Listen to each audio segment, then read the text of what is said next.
تک عدت ہے. تیسرے پارے میں اللہ تبارک و تعالیٰ سود کی حرمت کا بتاتا ہے. دوسرے پارے میں آیت الکرسی ہے. تیسرے پارے میں رب ذوالجلال ایک نہیں پورے آل عمران کی ہے. حضرت عیسیٰ علیہ السلام کے نانا جان کی اولاد کا ذکر کرتا ہے. عیسیٰ علیہ اللہ کے معجزات کا ذکر کرتا ہے. اللہ تبارک و تعالیٰ میلاد مصطفیٰ کا ذکر کرتا ہے. روزے حضرت میں جو ذکر تھا.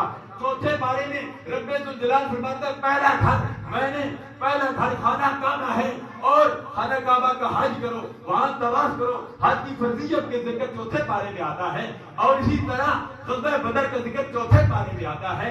اسی طرح چوتھے پارے میں اللہ تبارک و تعالیٰ میراث کا ذکر کرتا ہے. پانچویں پارے میں رب ذوالجلال تیمم کے 3 فرائض بتاتا ہے. اور تیمم کے 3 فرائض بتانے کے بعد ہمیں معاشرتی مسائل کی طرف توجہ دلانا چاہتا ہے. فرمایا جب تم کسی کو ملا کرو تو سلام دیا کرو.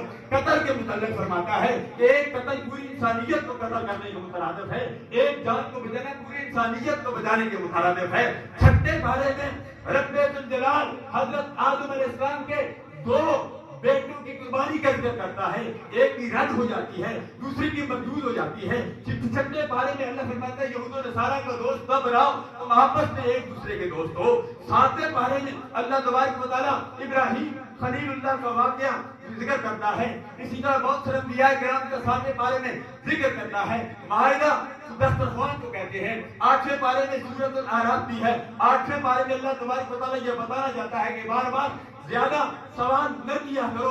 8ویں پارے میں اللہ تبارک و تعالیٰ آدم علیہ السلام کا قصہ بیان کرتا ہے.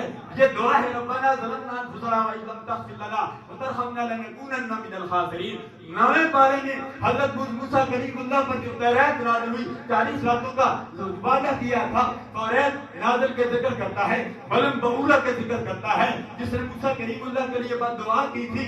اللہ تبارک و تعالیٰ سورۃ الانفال 9ویں پارے میں سورۃ الانفال کا ذکر کرتا ہے. خمس کا ذکر کرتا ہے. رضوان کا ذکر کرتا ہے. 10ویں پارے میں سورہ توبہ ہے. رب ذوالجلال سورہ توبہ میں جہاد کا ذکر کرتا ہے. صدیق اکبر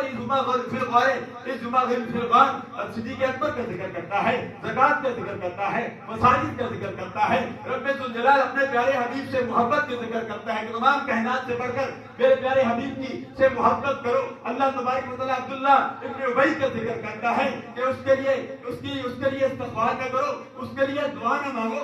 11ویں پارے میں اللہ تبارک و تعالیٰ مسجد نبوی کے مقابلے میں بننے والی مسجد کا ذکر کرتا ہے. 12ویں پارے میں حضرت یوسف علیہ السلام کا تفصیلی ذکر کرتا ہے جس میں بہت سارے فوائد ہیں.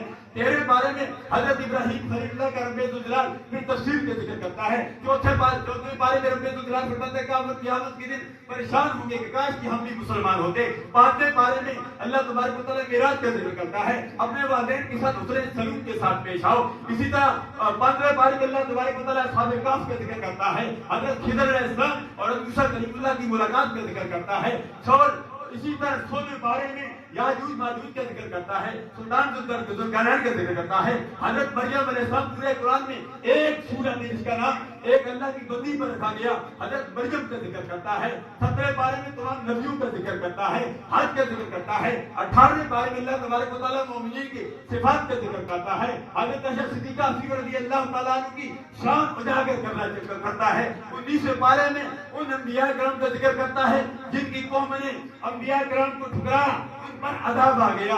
اسی طرح 20ویں پارے میں موسیٰ کلیم اللہ کی شادی کا ذکر کرتا ہے کہ انہوں نے حضرت صفیرہ حضرت شعیب کی بیٹی سے شادی کی. قارون کا ذکر کرتا ہے. قارون بھی زمین میں دھس گیا اور مال بھی زمین میں دھس گیا. 21ویں پارے میں اللہ فرماتا ہے نماز پڑھو تو تم جو ہے بے حیائی کے کاموں سے بچ جاؤ گے. لقمان علیہ السلام جو اپنے اولاد کو نصیحت کی اس کی نصیحت کا ذکر کرتا ہے.